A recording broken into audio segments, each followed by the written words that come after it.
The Central Club. Do you need a work uniform? Want to start a clothing brand? Or maybe you have a football kit that needs a logo printed? Well, if I was you, I'd get in touch with the Re-Inspire Printing Company down Treforest Industrial Estate for the finest printing and embroidery in Wales. I use them for my custom-made mankini, but you could use them for t-shirts, hats, hoodies, and many, many other things. Have you moved on yet, mate? In the car sense? Replace that old model with a fresh new whip, but now your ex is threatening to scrape your keys through it? Or maybe you just want to protect that new paint job from grime and dirt damage. Well, if I was you, I'd get yourself over to Unit 4 Keypoint, Cardiff, CF24 5HF. Services include paint protection film, ceramic coatings, vehicle wrappings, and car detailing. Customer packages available for track bikes and cars. Now, I don't drive, so I'm certainly going to get my bike done. Tough Films Limited. Get in touch. What's going on, people? Welcome to the Central Club. This episode is brought to you by Kaleidoscope Project and Mr. Crane Locks. If you haven't already, make sure you hit that like button, comment in the comment box, and subscribe to the club. Today, we have a very special guest, someone I've been in contact with and have tried to get on from near enough the start of the Central Club's journey. It's one of those things where the both of us have lived totally different lives growing up, but are now connected through mutual friends. And I'm unsure of what kind of stories he's heard of me growing up, but rest assured, anytime this man's name mentioned, it was in a positive light. We could talk for hours with this man about sports, life, and the great things he does in his community, but the battle he's had more recently needs to be mentioned with great emphasis. A few years back, he was diagnosed with Hodgkins disease, and the sheer bravery and resilience must be commended. I think if he had it his own way, he probably wouldn't even ask anyone for help, but recently his friends and family have took to social media and have set up a GoFundMe to help with his potential life-saving op. I think it's safe to say we've all been touched by the C word in some stage of our lives, and if I could eradicate one thing, it would be that. Nobody deserves to go through such a thing, but with everything he does to give and keep positive, it's only right that we give back. Ladies and gentlemen, I introduce you Cobi Flowers. Welcome on, man. Thank you, guys. Yeah, I appreciate you for having me on. I know we've, like you said, been in contact a little bit about coming on and stuff, and as I said, I was a little bit nervous because, you know, following the journey of the Central Club so far, you've had some really good people on. So, yeah, but here we are. We were chatting about getting you on from day dot, really, because obviously your story's, you know, inspiring, and that's what we aim to do, man. We aim to inspire people. I think it doesn't matter about like the level of like if you're well known or not, and like the journey we're going down as a Central Club is that what we want. Everyday people with, you know, a story like yourselves that could relate to 1,000 people, not just a 1 in a million story type of thing. So, listen, people would think there's only one way to go about this conversation, but instead of just going straight into it, we want to get to know a bit of your backstory. We know you've done some amazing things in your life. So before we get into the topic at hand and to see what we're trying to get out of this interview, could you give us a brief background of where you're from and how you was brought up, Cobe? Yeah, so originally, you know, born and bred in Cairo, went to Cobi Flowers, you know, Welsh schools, as a kid. Had a bit of a rough upbringing, just sort of family-wise, because my mother lost her oldest son when I was only like 18 months too, and he was 20, had a brain hemorrhage, so sort of had a massive impact on the family for many years. And it's sort of, I don't know whether it's an excuse or not, but it sort of kicked me on to just being really challenged in school, you know, as the word they use now, really sort of naughty, if you will. And yeah, it just impacted me. You know, when I left school, I think if you were to ask anyone in school, I think they'd all say they would not believe I'm where I'm at now because of how I left. And, you know, just about sat my GCSE. I must have sat about 4 or 5 GCSEs if I was lucky enough. And came out of school, went into college up in Barry College, did public services, because at the time I wanted to be a fireman, and you had to do that. So did public services, and then after I graduated, I almost never passed that course because I actually lost my nan in my final 4 or 5 months. So I sort of went off track a little bit. Missed a few like tests and things, but to be fair, they were good as gold and stuck with me. So I managed to get through it with like a merit. And then I decided I was going to go to this college called, it's now Coleg y Cymoedd, it was called Coleg Morgannwg up in Ponty. In Nantgarw, yeah. So it was a first year, it was open, the new sort of building. And I wanted to go up there. They had a coach, Clive Jones, who was running the rugby program and being a rugby fanatic. Shout out Clive. Yeah, shout out to Clive. Great coach.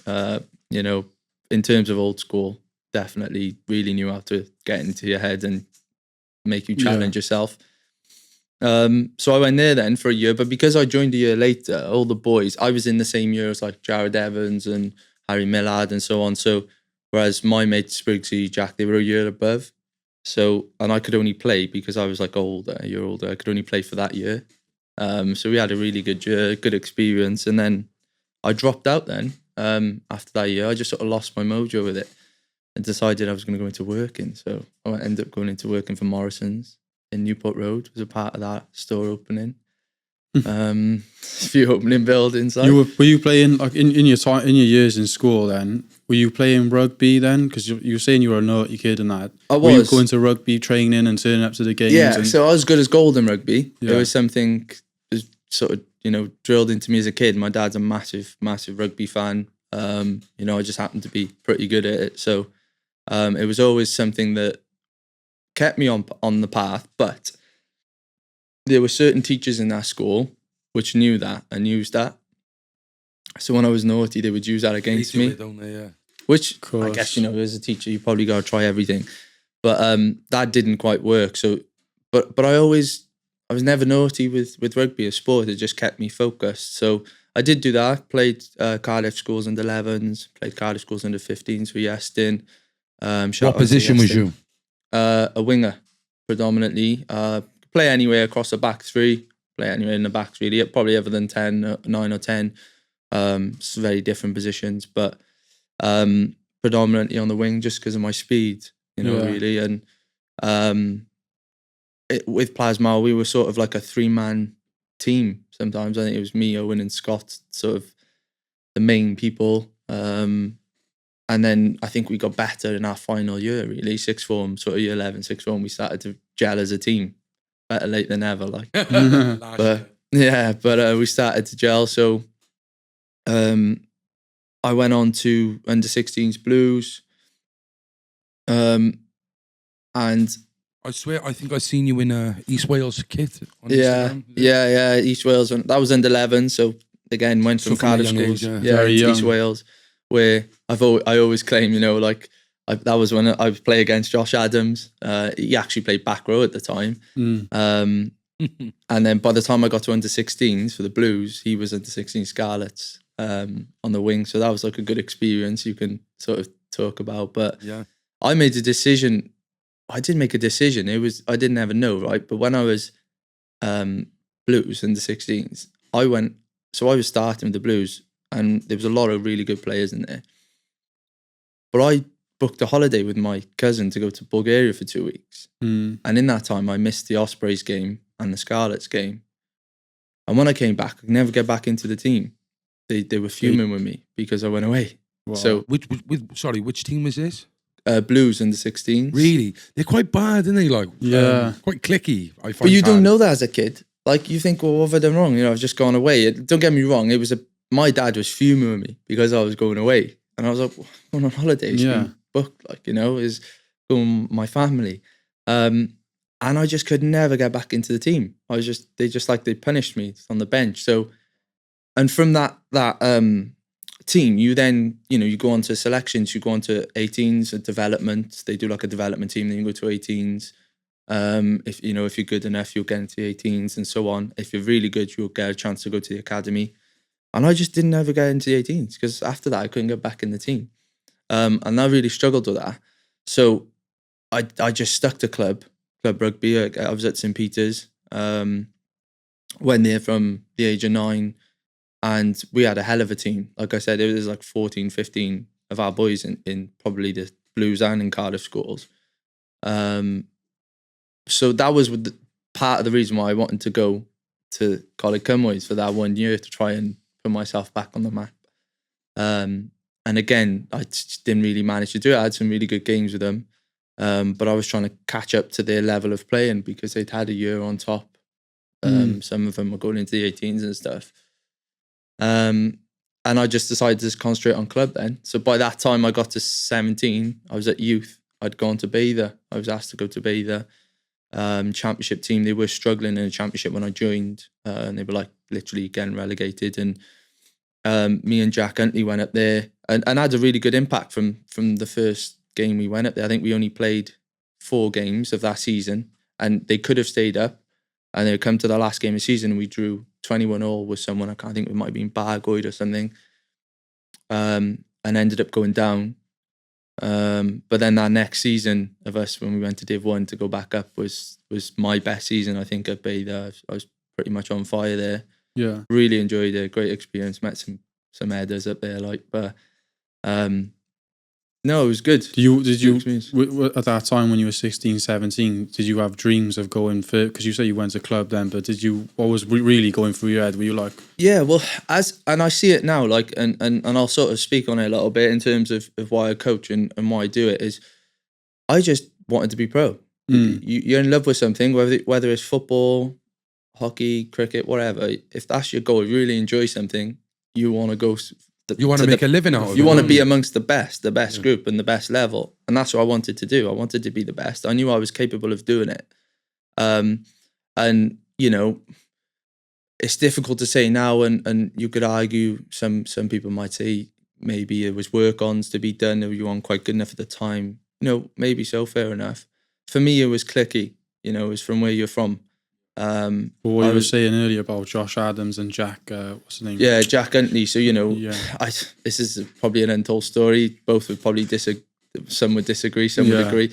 I'm sure Jack will agree with me saying it, but you know, Jack went up against Josh Adams in the 18s trials and pretty much, you know, made him look, schooled him, average. You know what I mean? And Josh, an amazing player, great player, even back then, and he was just getting into his craft. I mean, at wing, but Jack really, like, you know, just showed what he was about, but still didn't get selected. And why? I don't know. The only thing you look at is you've got probably Josh Adams, Llanelli, Welsh speaking, probably from a pretty wealthy family, and poster boy of Wales. Yeah, you know, you got. So Jack, you think like they were quite cliquey in a way, and they didn't. Yeah, I don't think they'll ever admit it. Because Jackie's from. Jack's from Splot. Went to Willows. You know. Another rough area, more of a rougher background. Yeah, probably not the most head on with school, just like me. You hear that so much in, especially Welsh rugby. How many people in Wales in what, you know, rugby union? Fair enough. We talk about interviewing people, you know, who represent Wales. We had Sheedy on, fair enough. But like, there's not many in there who were quite rebels, or, you know, they always fit. They always grew. They got to fit a character. Exactly. If you look at that Welsh side now and you decipher it all the way from probably the last 5 to 8 years to now, I think Andy Powell was probably the only one. Like, and how long ago is he? You know what I mean? And he probably became even more of an header as time went on. You know, like, it's one of those things where you look at it. I can't look at that Welsh team, and I don't know them all, so this is just me assuming, but I couldn't look at that Welsh team now today and go, well, anyone from Ely in here? You know, anyone from... It seems like Wales, like, I know we were talking back as well about, you know, WRU, RFU, you know, England run it much better, but it seems like Wales are trying to fit that narrative of, you know, like the public school boy in England, posh boy, you know, that type of fit with the Welsh team now. When, if you look 20 years ago with your Quinells and, you know, they were rough and ready. Yeah, and it was a different game. It's a different game back then. Back then it was just rugby. You get on with it. You get on that pitch. If you're good at it, you'll get somewhere. Now it's so technical. You've got to be the right size. You've got to be the right build, the right weight. You know, it's an investment in yourself. And unfortunately, you know, people who come from poverty and areas of poverty they can't afford to buy themselves food 3-4 times a week. They can't afford to buy protein shakes and eat so much food and maintain their weight and pay gym membership and do this, that, and the other. You know, when you come from an area, you know, a non-deprived area, and you're pretty wealthy, and your parents can buy all your food and pay for your gym membership, and you just can invest your time in you, then that's where the advantage comes from. Very true. And that's probably why you don't see many. I find rugby league more of like accepting than that, even with colour as well. Yeah. Like if you watched the programme on the Black Welsh rugby players who went up north years ago, a lot of them went to play rugby league because they weren't accepted to wear the Welsh jersey in Union. And I find that as well with just where you're from. Like my brother, when he went up to league, and the boys he met up there were like some rowdy people. Like you can imagine. Like I know Lewis Rees and that as well for Gloucester All Golds. And these are mad people, but they would never play in Union. Like I just couldn't imagine them being accepted there. No, that's it, and it's a difference between sort of leagues. Just a different game. It's just a lot more rough. If that's they probably prefer that. You know what I mean? A bit of a Suits mean, them. Someone who's might be a bit ill disciplined, but they're going to go on that pitch and play, with their heart on their sleeve and dominate a game. So that for me is the difference. But it sort of leads on to why I coach, because I've always wanted to put myself in a position where I can help other people. I can help the younger me's who are really focused and fixated and think, really know they want to go pro. But sometimes they just need that encouragement, or they need that someone to have that word with someone. You want to see them Jack Hunt these early days and open the door for them. Yeah, kind of thing. Yeah. So like that, what would you do with someone growing up on the estate in Cairo? He's got the talent. Like, what do you do when you're going up against a system like that? Well, this is it. Unfortunately, there's not much you can do other than suck the right eggs. In so many words, like my dad didn't do that. He was very straight up, very like fuck them. Didn't give a shit. Like what I mean. He was very like you do you. You're the best. My dad, there's no one better than me, no matter who they are. I'll watch a Wales game now. My dad would be like, I don't know how you're not on there. It's just one of those things. Yeah, of course. It's just like anyone, isn't it? Like you'll always say like there's no one that's better than me. You shit all over him. Believed in you for the fall. Yeah, if I was you now, you would have scored that. So it's all the time like, oh, Dad. When you look back at, like you saying you was choosing work rather than rugby at the time, do you have any regrets with that, or any lessons to be learned?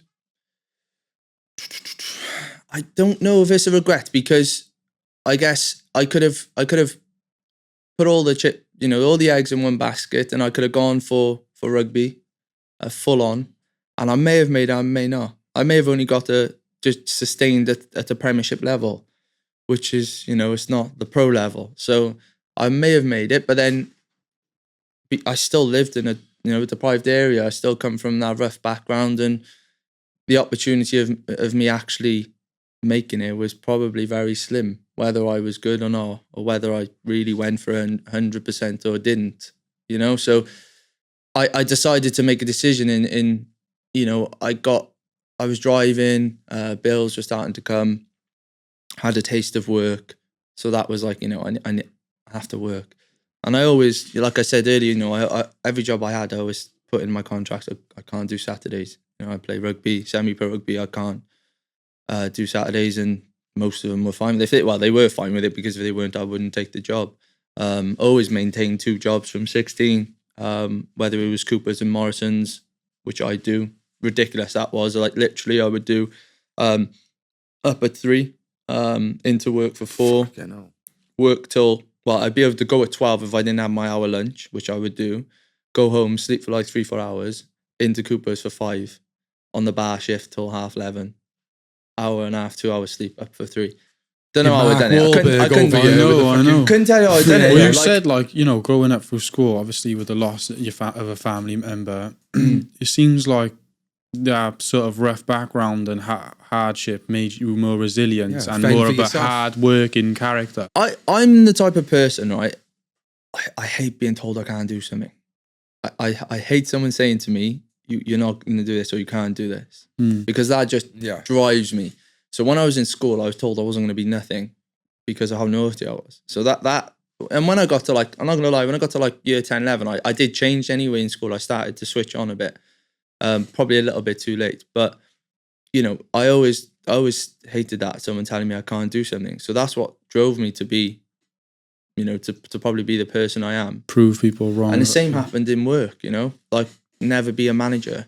So I chased it to be a team leader. If I wanted to be a team leader or assistant manager, I had to give up Saturdays in rugby and I had to work, which is what I eventually decided I was going to do. And I got there in the end, and I was proving people wrong. And you know what? Like, I managed to become a general manager at 22 of a multi-million-pound restaurant.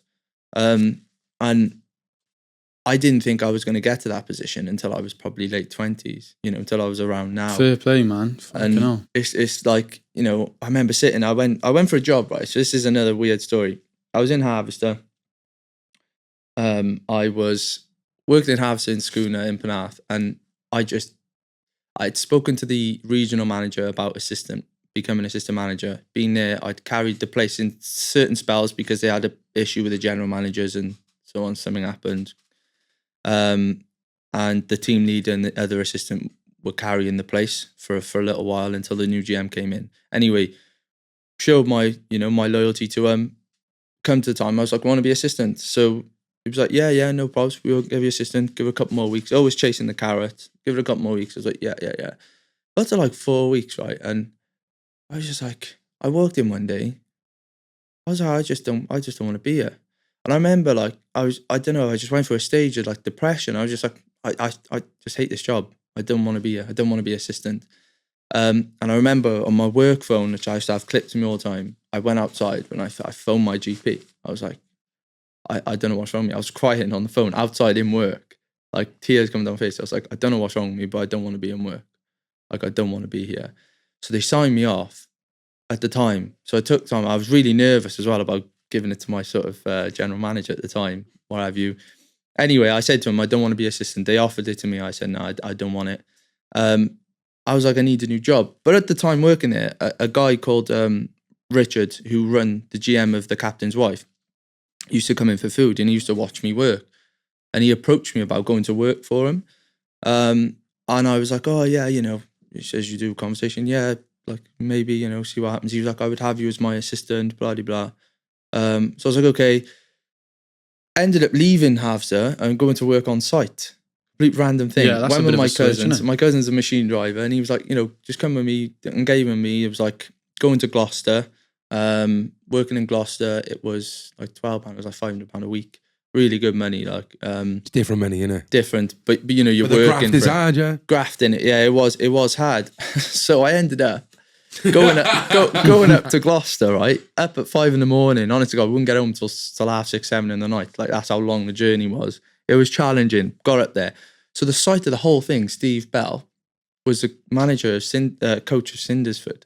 So my cousins had spoken to the crew and they'd said like, yeah, he's a good rugby player. Get him in. So he asked me to play. He was like, oh, I'll pay you to come. I was like, oh, it's a bit far, come to Gloucester. Like, In Cindersford, yeah. yeah, come to Gloucester, Forest of Dean, whatever. Like, yeah. And he was like, oh, I'll pay you. So, all right. So my dad was, do it. So I ended up playing it for Cindersford for like, I was on site for only like 3-4 months, right? And I ended up playing for Cindersford and he was paying me to go up there, Steve. But he was the big boss. So everyone I'm on site is just looking at me like, who's this labourer?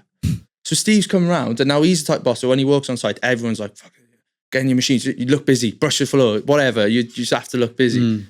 And he'd come over and just start speaking to me and everyone would just be looking at me like, what the fuck?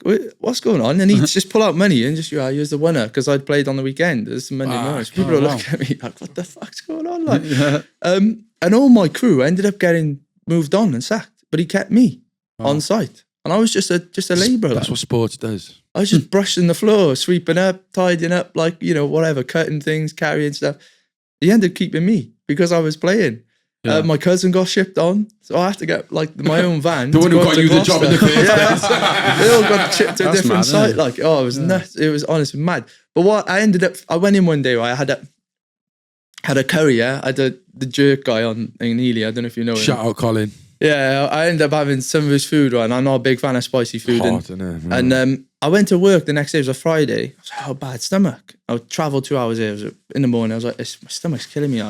So that's spicy food, right? So it got to like 11 o'clock. I was like, guys, I got to go home. I'm really in discomfort. Drove home for 2 hours, right? So got home, it was rush hour traffic as well, between like 12 and 1, whatever. Got home, said to my dad, I don't feel well. Like, my dad is the type of guy, if there's an illness, he's got a medicine for it, right? In the cupboard, he's like a pharmacy, honest to God. Oh, you are, take this, have that. So I took all the stuff and went to bed. Woke up like 2 hours later, couldn't move. So every movement, I was in agony. Phoned the doctors, they got me straight in. I had appendicitis. So I literally, at 3 o'clock that morning, I was in an operation room having an operation. I drove home 2 hours Imagine from you Gloucester just printed with it out and appendicitis. Basically, don't go Rasta Shack, guys. No,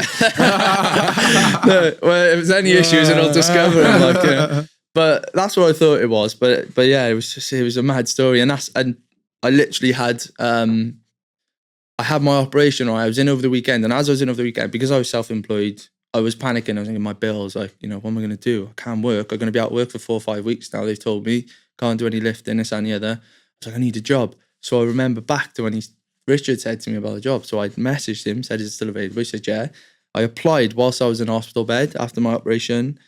Came out of hospital on the Monday, went for the interview Monday, literally went home, shirt and tied up, just come out of hospital, like, went to the interview.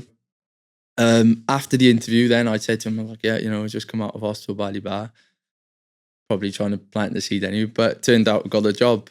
Wow. And then I was there 3 months as assistant and ended up having my own place. Like, so that's a nice little touch out, isn't it? Man, yeah. Yeah, so this is a bit of a wild story, but fucking hell. Well, listen, there's so many things you've done, right? But the maddest thing for me is that, like, a lot of these things, like, the inspiration comes from, unfortunately, what's happened to you. It's like that's what's brought it all on. Yeah. So I think we should just go straight into it and basically talk about what we're trying to talk about. So how did all this come into play, Cob? So obviously I started uni 3 years ago. My first year of uni, at the end of my first year, I went to the end of my second year, I went to Germany on a placement for 10 days. Never been, great experience. It was awesome doing coaching kids out there for 10 days. Came home and I just like sort of it was boiling out there. It was just like 32 degrees, but I came home and I was just rough. I had the flu symptoms and I was just like ill. So I said, whatever, let it go. Month went by. I was like, yeah, I'm gonna go doctors. They gave me some stuff. You were ill for a month. Yeah, just like with just flu. Like, really, I couldn't shift it. Like chest infection, things like that. Then I went. So they gave me some stuff. Pretty much, didn't work. Like a month later, I was going back to them. I was like, I'm still got this thing, and they were like, oh, it's viral infection. Take 6 weeks. So I was like, okay. So they give me more antibiotics. Then it cleared up. So I was like, all fine, good. And then I got to like probably November time. So what I decided was I was going to go, because I went to football for a few years, I decided I was going to go back to rugby. So I went back to St. Peter's to play. They were in Division 1. I wanted to help them get to Championship. And I didn't have a pre-season. So I was I was like on a rugby pitch, right? And I swear to God, any one of them will tell you when they watch it, they'll agree with it. I would be on the rugby pitch and I would be spewing. Someone's running at me now with the ball and I would be coughing and it would be coming out my mouth, dribbling, spewing, all this phlegm stuff as someone's about to run at me. Like, I'd make a tackle, get up, like puffing and panting. At half time, I'm spewing on side. Everyone's going, what's wrong with you? I was like, I don't know. I literally don't know.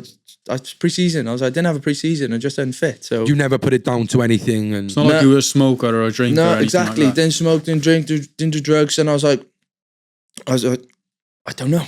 I just pre-season. I could put it down to. I haven't done anything. Like, you'd be surprised. If you go into a season and you're in rugby, you're that caliber. Like, it's difficult. Do you know what I mean?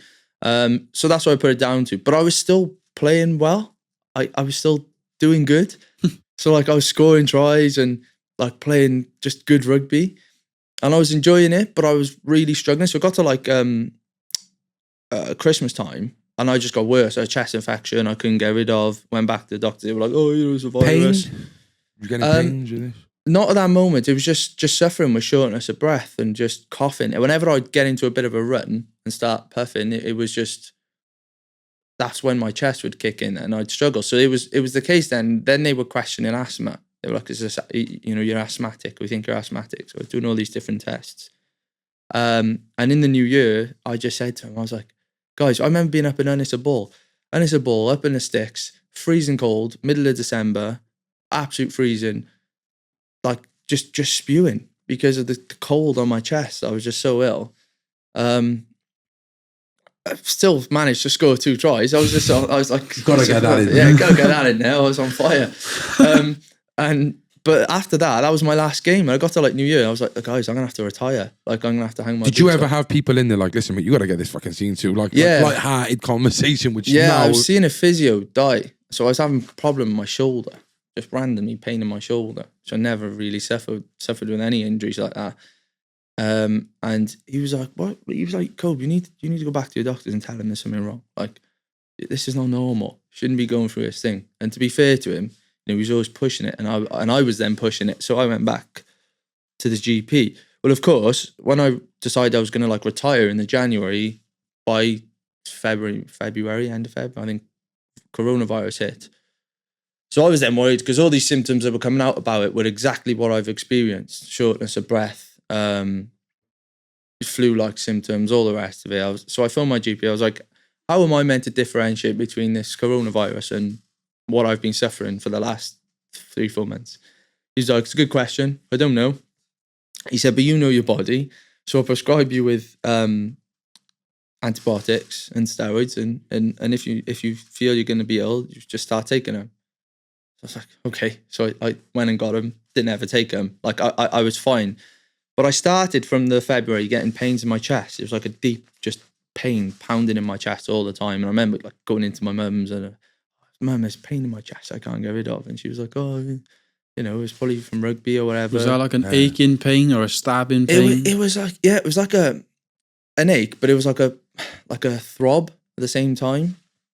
And it was just really uncomfortable. You know, like, best way I can describe it is, you know, I don't know if you've ever been punched in the back or like something's happened to your back and you're like, oh, you know, you just get that pain in your chest. It's kind of windy, isn't it? Really? Yeah, a little bit. And it was happening in the night. Like, I'd be waking up, like, be sleeping and waking up like trying to catch my breath just randomly in the night. So I was just panicking, like. So over the next 3 or 4 months, I went back and forth. I think I went about 6 or 7 times. And the one time I said to my mum, this is the plan, right? I said to my mum, this is like the 5th time I've gone back now. I need you to come with me to be the bad cop. Literally, you know, I need you to be tough on it. The doctors were like palming you off, were they? Yeah, they were palming me off because I ticked the box, because I was fit and I was healthy and I was young, 24.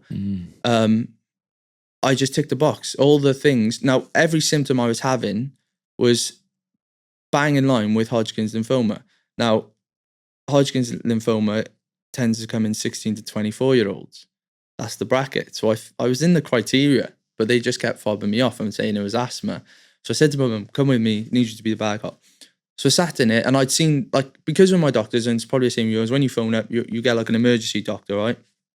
So I had like 3 or 4 different emergency doctors over the last 4 months. I hate all that. Yeah, nice nightmare. And it's not a nice feeling, is it? No, and you're answering the same questions that you've already told them. So anyway. Sorry, before you go on, at this time, are you thinking to yourself, this could be Hodgkin? Are you asking these questions yourself? No. Didn't it crossed my mind. I knew something wasn't right. Don't get me wrong. I knew something wasn't right. And I was it like, wasn't asthma. This is, no. I was like, something's wrong. I don't know what, but something is wrong, which is why I kept going back. And like, I can be quite stubborn. You know, if I'm determined on something, it's no, you need to sort it out. So I went back with my mum, and like, my mum just sat there. Like, so I'm looking at my mum, the doctor's like, oh, you know, it's asthma, it's viral stuff. You know, obviously we're in a pandemic now. I looked at my mum just sat there like, so I'm thinking, you know, you want to say something? You want to fucking like go at her a little bit? Like, so I got angry there and then with my mum because she didn't say nothing. So I took it out on the doctor. No. So I went, right, I've had enough now. I was like, you're telling me I'm asthmatic, then I'm not asthmatic, then I'm asthmatic. You've given me 5 different pumps, a blue, a brown, a white, a red. I said, am I asthmatic? Am I not? And she was like, oh yes, you are. I said, right, I've been coming back and forth. You've told me it's a virus. Last 6 weeks, then it's 10 weeks. I said, this has happened since October. What's going on? you can't tell me. I've got headaches. What's going on? I'm suffering with headaches all the time. And they turned around and was like, she was like, oh, your answer was, oh yeah, I think you need to come back and see me. You know, you're very angry. Very angry. Shut up. Yeah, that's what her words were to me. So Fucking hell, I bro. looked at her like I was fuming. I was like, all right, whatever, like get me out of here. So they decided they were going to send me for a chest x-ray. Apparently that came back normal. And then I left it. That was it after that. I was just fed up. I was like, I'm done now. I'm not going back anymore. I'll just get on with it. Until my birthday in June. That was when it all happened then. And in June I was sort of battling a bit of a flu again. But I had a party, so I had everyone over my house. And we had a party and I was drinking and stuff. Very rare I do that. And apparently it's something with the drink which affects your lymph nodes if you have lymphoma. So I was drinking. The next day I woke up in my mate's house, a massive lump on my neck. But I said I'd been having a bad shoulder and stuff. So I'd gone to, I don't know if you know Louis Tobinas, do you know him? Louis Tobinas. Yeah. Chiropractor. So a good mate of mine worked with him in Tobinas. Tobinas. I don't know how you say it. That's how I say it anyway. Yeah, I don't know. Whichever one it is, Lou, you know. So I'd gone to him because he was my chiropractor and he obviously just trained for that. So I was like, oh, Lou, there's this lump. And he was like, Cobe, you need to go and get checked. Like that's an amber in our sort of industry. We trained that that's a red light. Like, so I was like, fine, yeah, no problems. I'll do it. I phoned the doctors. They got me in straight away, saw me. Actually, no, they didn't see me. What they said to me was, we're going to send you for an emergency scan. Now, I'm assuming because I'd gone back and forth with these symptoms and then this came up, they knew then at that point, we need to go. So they put me straight through for a biopsy, ultrasound, which was until the next week. But that same week, on the Friday, I was waking up in the middle of the night, like couldn't breathe and stuff. So I just phoned them and said, I'm going to the hospital. Either you send me to the hospital and refer me, or I'm going anyway. It's like one of two ways. So he called me in. He was like, can't just send you up, blah, blah, blah. So he called me in, did some tests. I was there about 2 hours probably. And then he sat me in his office and was like, yeah, so we think you're right, don't know what's wrong with you. I think it's time to send you to the hospital and they can do some more. That's just crazy. Sorry. That's all right. So they referred me then to Landoc that day. So I'd gone straight up to Landoc, and bear in mind, I was suffering bad then with my chest. It was really painful, every breath and stuff. Now I'd gone in and I was dealing with this junior doctor, right? I don't know if it was like the A&E of Landoc. I've never really been there before. But I was dealing with this junior doctor, and I told her everything, like that I was experiencing, all the information provided, whatever. So they were waiting for the senior doctor to come in. We couldn't get older one for whatever reason, so another one came in to cover. And it was this Indian doctor. And now I'm on the bed, and they're stood right in front of me by there. And she's updating him on everything I've told her, right? And this is God's honest truth now. I'm sat there, and they must have had a 3-minute conversation. And in those 3 minutes, he diagnosed me with what was wrong. He was like, so do you know why you're here? And I was like, well, no, because if I did, I probably wouldn't be here. And he was, because I was wound up at this point. And he was like, right, you're asthmatic, you're anemic. You're like, I didn't really know what anemia was. So I was like, yeah, okay, whatever. It was to do with your diet and your blood pressure, which is why you're feeling funny. You're asthmatic, you're anemic, and the pains in your chest are muscular. So I turned around to him, I was like, no, they're not, mate. Absolutely, that can be further from the truth. I said, I'm not asthmatic. They've been telling me for ages I'm asthmatic. I said, I've tried every pump, it hasn't worked. And then I said, and the pain in my chest is muscular. I said, I've played rugby all my life and football. I said, I know muscular pain. It isn't a muscle pain. She was like, oh, well, we'll give you a peak flow to do a test, blah, blah, blah. So I was like fuming at this point. So he disappears. They bring the peak flow thing. I blow like 750 out of 800. She was like, yeah, you're not asthmatic. It's like, yeah, I know. He come back then, like 5 minutes later. He was like, yeah, you're not asthmatic. So I know, I just told you that. And he was like, we're going to have to look into this chest issue, if you're having problems with it. So he walked off again. And by this time, I'd gone mad with the junior. I said, can you get me a different doctor? Like, I said, he's just done something in 3 minutes that 5 other doctors haven't been able to do in the last 10 months. I said, and that's diagnosed me in 3-minute consultation. Like, are you mad? I said, I don't want to deal with him. So there was this other guy coming in, this other doctor who's just starting his shift. And he came in, closed curtain, he said, what's going on? So this is by now, right? I've explained to my GP, to this junior doctor, to this Indian doctor, and now to this other guy.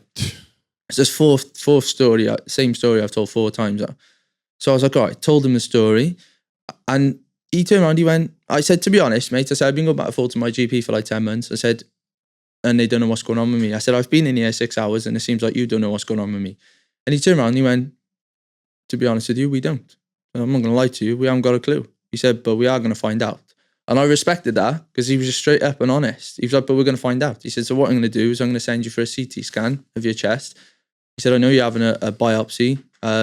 So we're going to coincide the two and see what's going on. Yeah, no worries. Next Wednesday, had the biopsy done. The next day on a Thursday, they did a CT.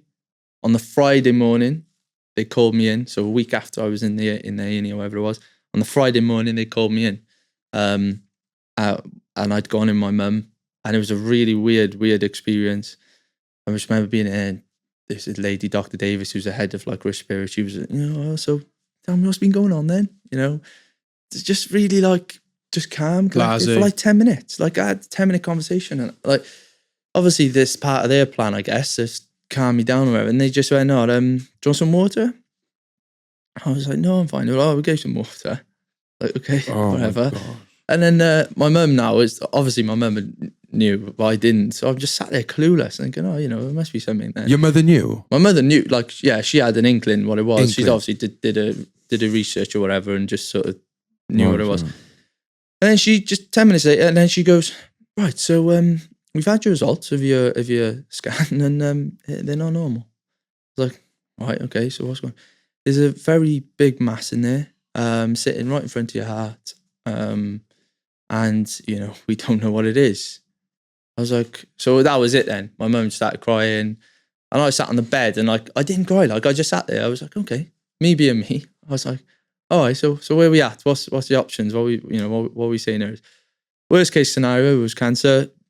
Best case scenario was it was like some form of open chest surgery where they'll just remove the mass and take it out. So I was like, oh, okay, it's pretty big. And that was that, like, I remember leaving, and it wasn't until I left and started walking back to my car and then sat in my car that I started to get upset. That I was thinking, fucking hell, what is going on? Could be this, could be that. And it just went from there then. They called me back in like the following week and they'd had the results of the biopsy then. So they were like, yes, biopsy's confirmed this cancer. They think it's non-Hodgkins lymphoma, blah, blah, blah. So these are the treatment plans, this percentage in curing and this, that and the other. What's the percentage in curing? It was something like 70% of people were cured from it.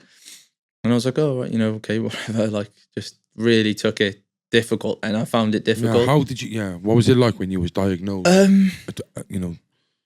It wasn't, like I said, until afterwards I started to think about it. When I got home and all the family over there, I said to my mum, get everyone over. I don't want to tell everyone over the phone. So all my brothers and sisters in the house, and I told them, and everyone's crying and upset and whatnot. And I just went out the back because I spent the summer building decking up my mum's back. I built like a bar and decking. So I literally just went and sat on the decking and on my own. And I just remember saying to myself, why me? Why me? Like, I don't drink, I don't smoke, I don't do anything. Like, why me? But then within the same breath, I was like, well, why not? There's people out there in the world with worse than you. Like, why not? And I just remember saying, if there's a 1% chance, I'm going to make it. That's it. That's all I need is just 1%. I don't care. I'm not the biggest believer in God and things. I have my own way of it, but I do speak, if that makes sense. You speak out loud.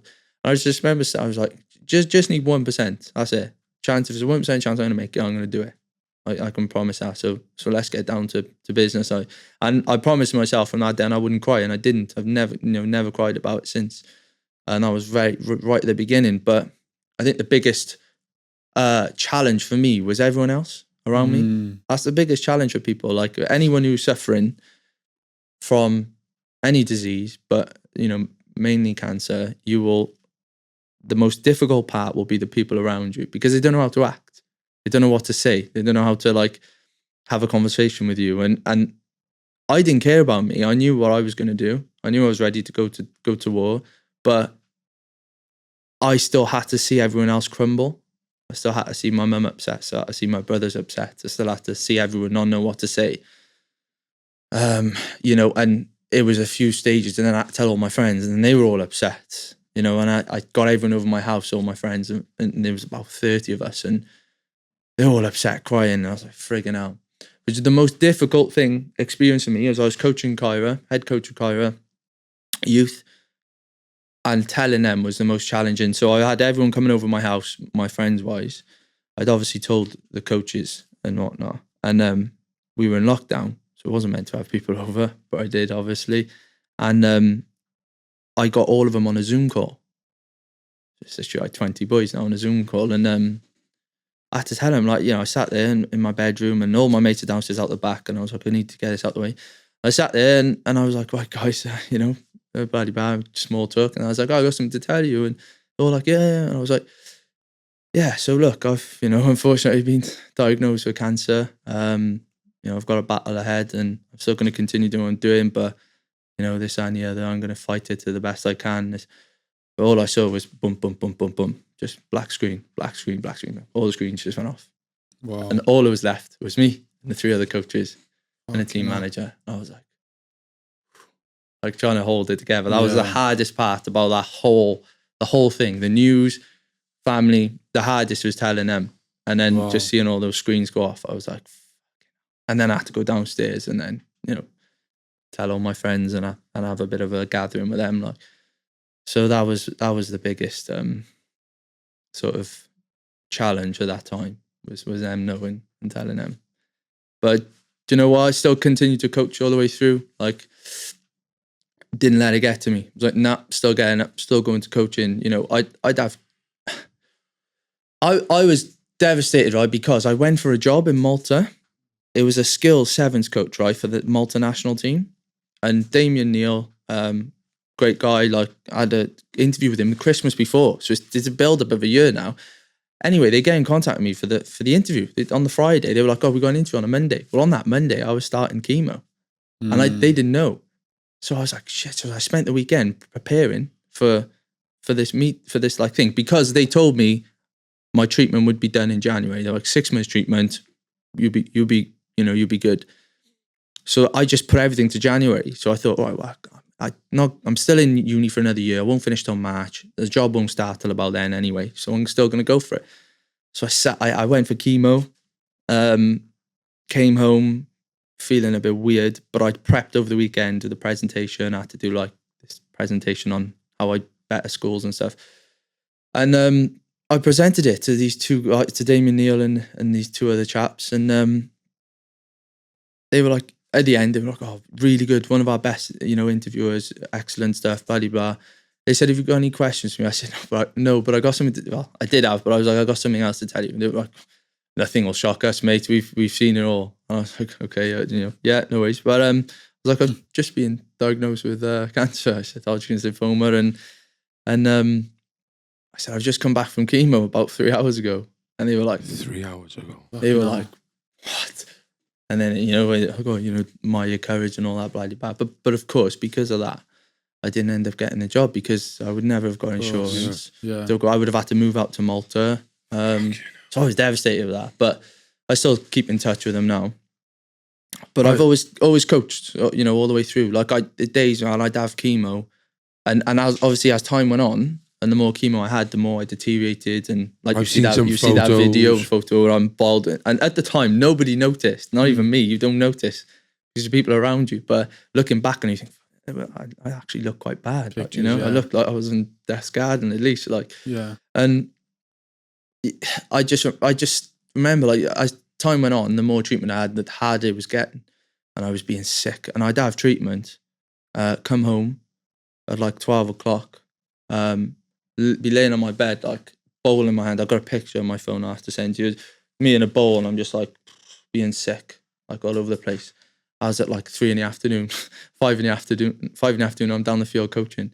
Fucking Like, hell. I was my mum's like, what are you doing? You shouldn't be doing it. You shouldn't be around people. It says COVID. And then I was like, no, I'm doing it. It's not stopping me from doing what I'm doing.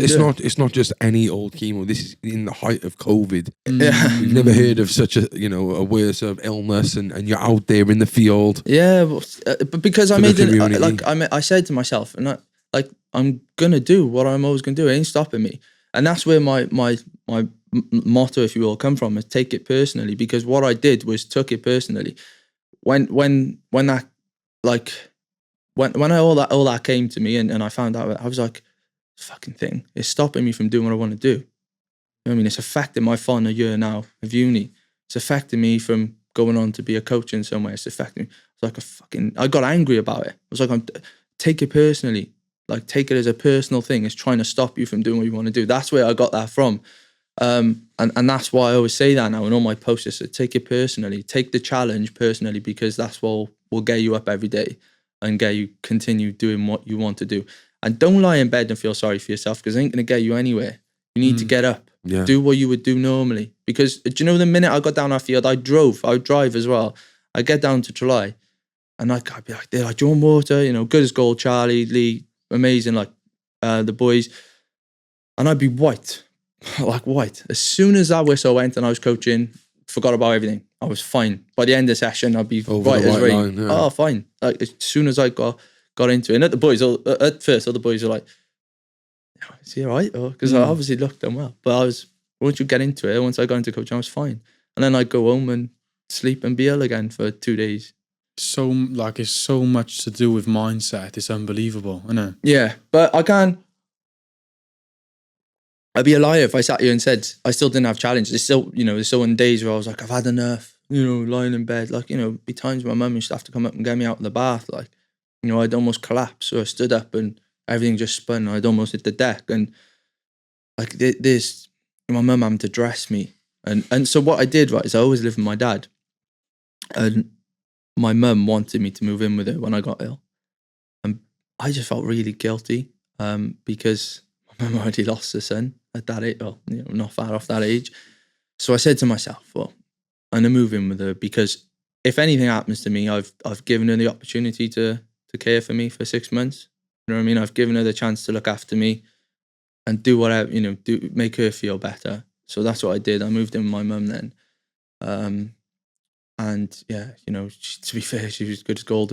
My sister, they all were really good. My sister came to every bloody appointment and stuff and was on the ball with them. But yeah, but I didn't stop. No, that's the thing. You used that as a driving force. There's so many other things you've achieved in that time as well. Can you tell some of the things you've done? Yeah, so in that time, obviously, I decided I wanted to start my own football team with two of my mates. It was something we wanted to do just anyway, but it was something that it was more of a reason to do it. So I started my own team, Club Sparta, which is still going today, top of the league. Shout out to the Spartans. Which I think Tom from the podcast sponsors. Yeah, Tom. So Tom Sage sponsors us. Shout out to Tom, obviously, without him and a few other sponsors. IRG sponsor us as well. Bennett Brickwork. So there's a few sponsors. But, started my own football team. I ran for presidency in university with the Students' Union, and a lot of people are like, what's that? And all there is basically, technically, I'm like a CEO of a charity, because it's a charity, and I'm there to support all the students. And you have to go through an election process and get elected in. Wow, fair play, man. So I went through that, managed to get elected in, and I've been doing that since March. So I did that.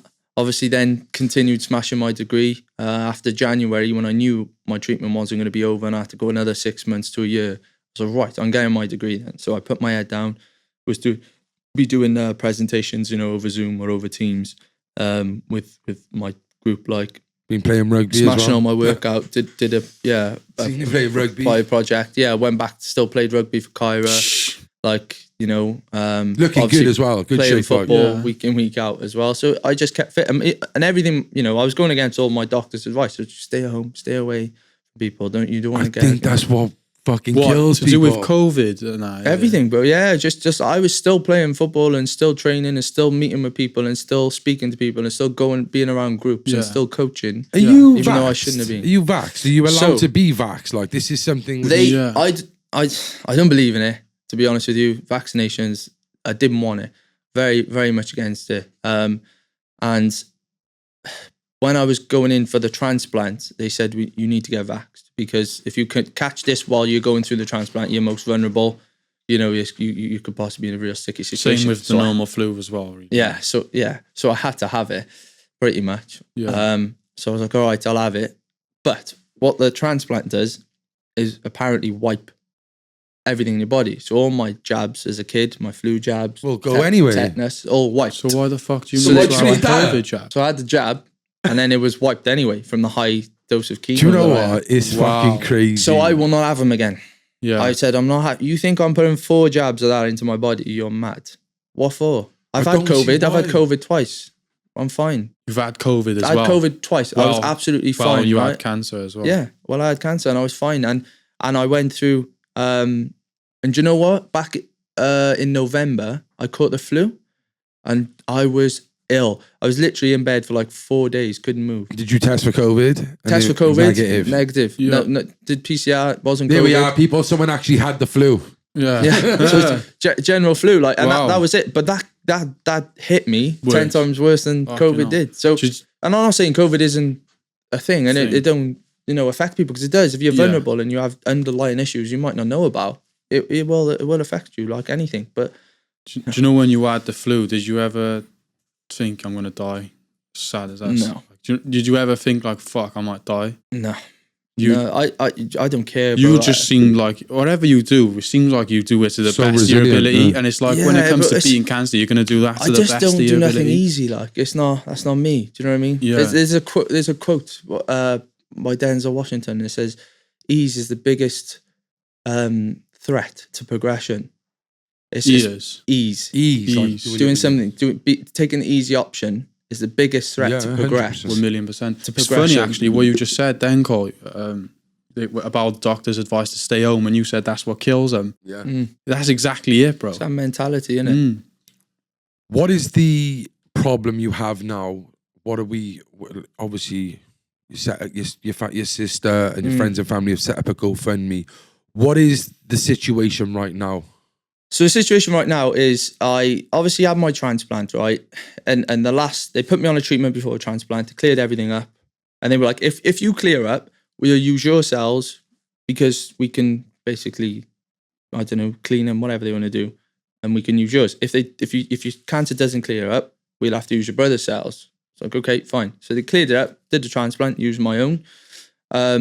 Then they did a scan after it. There was just a little P dot left by here, which they weren't even sure it was lymphoma. They just thought it was going to be scar tissue. So they were like, you're pretty much clear. We're going to chuck you through some radiotherapy just on that, just to make sure, like throw the kitchen sink, basically. It's been so difficult to get rid of that we're going to ensure it doesn't come back. It's like, yeah, fine, no probs. Went through radiotherapy in September. And then then you've got to wait. Like you have to wait like 3 months or 4 months after that for them to be able to scan you and check then to see if it's all clear. Well, I was feeling a bit rough in November, so I went back to them. I said, I'm still having this chest pain, still having these light issues. And they were like, oh, do you think it's anxiety? You should be stressed. And I was like, well, I don't really know what it is. Maybe, I don't know. It could be the fact that I'm just worrying. Yeah. But I'm not that type of person to worry. I don't feel like you went I'm all worried. this time battling fine, coming through things. Why would I be anxious now towards the end? Yeah, well, sort of that's thing? it. And I didn't feel anxious. I wasn't like, I wasn't stressing. So I thought like, Jesus. Don't give me that again. Yeah. So they did a CT scan in November, and they were like, CT scans come back fine. So okay, cool. And then they were getting me in December for my start of December for my PET scan, which was hopefully going to be my last one. And then they delayed it, and then I was like, "What's going on with my scan?" So I'm going away Christmas week, which like I was like, I'm going away Christmas week to see family members, so I need my scan. I want a peace of mind before Christmas that I know when I'm up. Either I'm preparing myself, ready to go again, or I'm done. I'm not sitting in limbo. So they did the scan. Then, like third week December, And then they weren't going to tell me till after Christmas. I was like, no, I want to know now. What's going on? Tell me now. I don't care what it is. So they called me in. And that was it. Like, day before Christmas Eve, they were like, your scan's not clear. So I was like, all right, okay. So, what are we talking? She had it up on the screen. There was a dot here and 2 dots back by my heart. Like mini. She was like less than a pea size. Could be one of 3 things. I was like, okay, what's that? So it's either still Hodgkins, which is likely. It's scar tissue, which is possible, just where its body's healing itself, or it's mutated to a different thing. She said you got non-Hodgkins and you got Hodgkins. She said it could have gone somewhere in between, which did have a different methods or different treatments or whatever for that. So I was like, right, okay. And at the time, when you're just absorbing everything, you forget about questions and then you go away and you start thinking about different things. There's so much stuff that didn't make sense. And I just sat there thinking, well, so have you misdiagnosed me then? Because you've given me treatment for... It just sounded like I was sat there in a conversation with her and I was like, it just, the vibe I was getting, and because she said to me, God's on the shoe, she went, well, I don't think we've misdiagnosed you. I don't think we've misdiagnosed you. We've done a biopsy twice. I had an operation in this time last year where they needed to take a biopsy because this big mass they couldn't kill, they couldn't get rid of, but they eventually did. So that was why they took a biopsy off. And now this time last year, right, it spread back really like quite a lot. And what they said to me, now this is where it doesn't make sense, because they said to me, Hodgkins lymphoma is slow growing. Right, it's not a fast growing cancer. But yet it spread really quickly in 3 months. So they left me. They left me for 3 months, right? So obviously, then they put me on the treatment. I responded, blah. Then they've left me again for 3 months after radiotherapy. And now they've told me last week, or the week before, it's like this. We can't do anything. We need to get a biopsy of it. We need to make sure that it's still, lymphoma. If it is, we're going to have to probably go down the line of transplant again with your brother's cells. But of course, using my brother's cells comes with complications then, because my body can reject it, it can attack my own body, it can shut down my own organs, and I could probably be dead within 6 weeks of that transplant. So it's a big call. And the reason why my sister and my family had a conversation, and like you said, no, I didn't want to help. I didn't want to do a GoFundMe. I just like, I don't like doing that, asking for that. But my family were like, no, we need to get you, a second opinion. And we need to, a fresh pair of eyes there. So I just want to exhaust every option that it possibly is with someone to tell me before I go down that route of a transplant. You know what I mean? Because hopefully, and again, it could work and not be a beat wrong. My brother's a complicated perfect operation. So basically, they tried to do a biopsy with a needle, right, of this sample. Say that's a tissue. The sample's on this side. They were going in this side with a needle in about that much of a gap to get through with my main arteries. So she said to me 2 weeks ago, there's only one guy that can do it in the hospital, and I'll contact him. So to be fair, he moved quick. He got me in the next day, Christmas Eve, and was gonna do it, but couldn't get to it because it was too small. So they're like, if it's still growing, then we know it's Hodgkins because it will grow. So he took measurements and he was like, come back and see me in 2 to 3 weeks and I'll see if I can get a sample. Now I'm thinking, well, hang on, you're telling me it's slow growing. So how much is it going to grow between now, Christmas Eve, and 2-3 weeks for you to still be able to get a sample? It might go from 1 millimeter to 1.2 millimeters to whatever, very minimal change. So you're just wasting time. Just go to the surgeons, cut me open, whatever, get a sample. Let's boogie. We know what we're doing. Then we go from there. So it's just sort of dragging us. So I've got to go back and see him this week coming. That's where you're at now. That's where I'm at now. So I've got to go back and see him. But obviously, I cannot go private and see someone private and get a second opinion until I get my medical histories. Now, they told me, my sister's been on the case with them, back and forth, having debates with them the last week, because their answer was the NHS in Wales are behind. It's paper format. They're on skeleton staff. It's very difficult to provide me with all the information. And that's because of COVID, really, Probably so, yeah. And it's very difficult to provide me the information. My sister was like, I don't care. It's data protection. My details, I want a copy of all my medical records. Yeah, so, how is that so complicated? So I've had to put it all in writing. And now send it to the records of the hospital, so they can take up to 30 days. So they're going to put all my scans and stuff on a disc. But I've had to get my consultant now to do a summary of what's going on, just so I can send that to another consultant so they know roughly what's going on. Wow. If everything was left as it is now, didn't go back to the doctors, say you said, oh, do you know what, I'm done with it, I'm just going to live my life. What would be the outcome? I don't know, to be honest. I haven't asked that question because I think it's always been like, well, we're not there yet. We still got a big gun in the locker. We still got a big, which is the transplant. So I don't know. Like, death don't scare me. Don't get me wrong. I don't want to die. Like, do you know what I mean? Like, nobody wants to die. You said in your video, you know, you've lived you lived 3 lives. You've lived 3 years where you haven't wanted to do with your life. Now, don't get me wrong. Some of the things you've accomplished are great. You know, playing sports and teaching people. Well done. No, you know, It's usually me, that is, bro. you know, these things you've done, you know, you've accomplished some great things. What do you mean by you haven't been able to live your life? What are the things that this has stopped you from doing, Cobe? Just, you know what, opportunities. Just, you know, I've always wanted to go to America. You know, I was meant to go on a placement in my second year of uni to coach rugby, and I didn't end up going because COVID hit.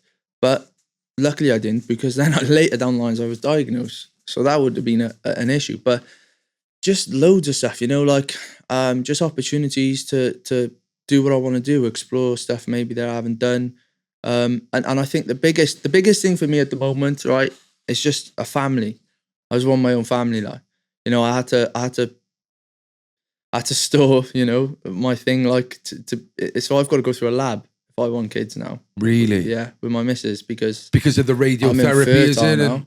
The amount of the level of radiation I've been exposed to, I'm infertile. So that's the only thing I want, is just children. I say I don't care, even if there's nothing that can be done, and in, you know, I got 2 years, whatever. I don't care. Live your life, you know. I just want a child. I want to meet my child. That's it. Like, you know, this is it's just amazing what you do, Cobe, and what you stand for. Everything is amazing. And I hope there's more people out there who could be like this. Is there anything, you know, the lessons, there's loads of lessons to learn from your story, but, you know, what would you say to people out there who are scared of getting checked out? Because it seems to me like you might not even, you know, realize there was something that bad. You just went along with it to check up, and then you happen to have it. But for people out there, like, is there anything you'd say to them people? Just be stubborn. It's very easy to fall into categories or be put into categories. It's very easy to become a tick box, because, you know, unfortunately, that's what we all are in some capacity, as a tick box. And in my experience, I was a fit, healthy lad. I didn't tick their boxes to be ill, but I'm still ill. And when they found me, it was a 7.5 centimeter mass. If they just CT scanned me 6 months, 7 months before, when I went back for like the 4th time, I might be in a different situation now. So just be stubborn, stand your ground, you know, and don't and if you turn out that you have got an illness, then battle it, stay strong, do what you would do every day. Don't sit in bed feeling sorry for yourself, because it ain't going to do nothing. You know it personally, man. Take it personally. Take the challenge personally, and go to work. You know what I mean? It's as simple as that. Nice. So the money you're trying to fund now for the to go private is it 50,000? It is 50,000. It was a bit of a discussion with my sister, like what we were going to sort of try and ask for. But if I'm being honest with you, I probably, you know, I'm going to need a lot more probably. But it's a start. It's an opportunity for me to, you know, I've raised, I think, just over 35,000 so far. It's been absolutely unreal. Like, and will you get this done, the treatment in Britain, or? I don't know. I've contacted a couple one in New York, one in London, one in Bristol, and one in Madrid. So, and the Madrid is looking likely at the moment. Excuse me, but this money will help me at least get a second opinion, and at least an understanding where maybe I can just get some form of a different type of treatment before I can exhaust. So I'm probably doing something that maybe hasn't been done before, and trying to combine the NHS and private care, you know, and trying to combine a specialist in the room with my consultant to guide, maybe try this. I've seen this before, try that. and a lot of the treatments in America, they don't do over here as well. So America is another option because there's a lot of stuff they do have over there, which we don't. So, yeah, but shout out to everyone as well that's donated. I've We'll link it in the bio of this episode. So many people now. to get back of course. to. But yeah, massive. It's been amazing, the support, to be honest. So really good. Just got to keep going. That's it, man. I got some what you rathers here. We're going to have to leave this on a high note, man. Right? Go As we on. do with all our guests. Sorry. All right, then. You rugby or football? Rugby. Night in or night out? Night out. Use a winger. So George North or Gareth Thomas? George North. On the pitch or coaching? Oh, coaching. You a Pivac or a Gatland? Gatland. You a mild or a spice? Mild. You a flat earther or a round earth? Round earth. If you could explore one of these, deep sea or deep space? Deep sea. Nice. And if you could have two superpowers, one for yourself and one for humanity, what would they be? One for myself. It's a good question. I have one superpower. What would it be? It'd be to see other people's. It'd be able to see other people's problems. That can't be seen. Read their minds. And try and help probably, in some form. And for humanity, Well, the first one's for humanity, innit? Well, yeah, I guess so, but I guess that's just sort of me as well. That's the type of person I am. Yeah, but, yeah. You'd think you would be saying cure all diseases, wouldn't you, yourself? But that just shows what you're like as a person there, Cobe. But yeah, well, it's just one of those things, isn't it? A lot of people, mental health's massive now, isn't it? For this day and age. So be able to just speak to maybe help those who don't want to seek help. Yeah. Nice. You've got your own podcast as well, The Shed. Shout out The Shed 101. Shout out to The Shed. You're gonna get back that on, or? I am, mate. Yeah, we've had conversations recently. We spoke about before Christmas. We just wanted to do a revamp and just go down a specific channel with what we were doing and just revamp where we're going. And we're still trying to get things right, like editing and things like that. So, but we will. Yeah, we'll be back definitely. Nice. So. Yeah. It's been a pleasure speaking to you, Cobe. It's been awesome. I wish you all the best. We'll keep on supporting you, and guys, we're gonna obviously put the link of the GoFundMe in the chat in the description. Sorry, if there's anyone out there with any problems or any medical issues they're worried about, go and get yourself seen. Don't be afraid. Look at Cobi. He's standing tall with this. Yeah. Is there anything you would like to say to the people out there, Cobe? This is your time on the camera, just to see off. It's like I said, pretty much throughout. Just take it personally.